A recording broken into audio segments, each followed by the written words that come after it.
Hi, today we're discussing customer experience. So what is customer experience and is it customer service? Actually, if you say it's customer service, you're not far off. You're not exactly right, but you're not far off, because a big part of customer experience is formed by the service that you get. There are many other factors that go into play here. It could be the decoration, it could be some of the facilities that you get that form part of your experience, could be some of the technology used, like when you use an app, some of the technology used, how interactive it is, will form the experience. However, if you're in a service place, in a service business, and actually that's not necessarily a hotel or a restaurant, but it could be a bank, it could be a government department, it could be an auto services place. So in all of these services places, the biggest part of the customer experience that you get is coming from the interaction with other human beings, with the people who deliver the service. So the biggest part could be maybe 75–80% is the interaction with the human beings there delivering the service.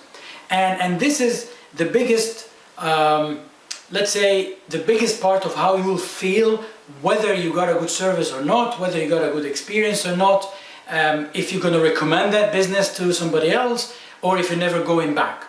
So it's mostly how the humans who work there in their place made you feel. So what's the importance of customer experience? It's actually extremely important. This is the cornerstone of the growth of any business. Think of it this way.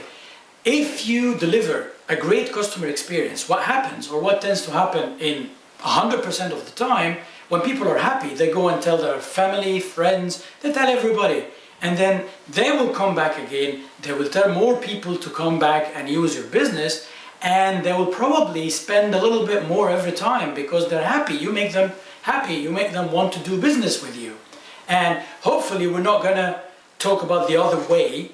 It's self-explanatory, right? What happens when they're not happy. Let me tell you a little customer experience story.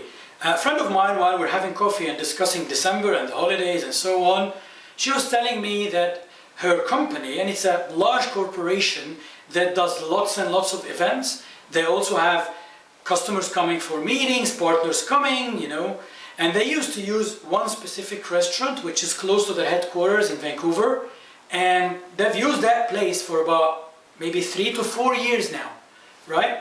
Now, her manager, who's the one controlling the budget, had recently had a bad experience in that place and had decided that since they don't really care and nobody fixed her problem, they're not worth, taking any business from her company anymore.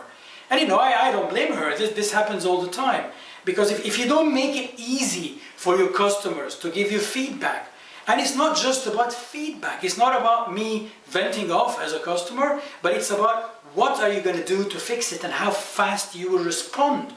That specific thing cannot happen with the old style surveys and forums that everyone is using these days, not even social media. They're just not fast enough. That's what gave me the idea of, what can we do this year?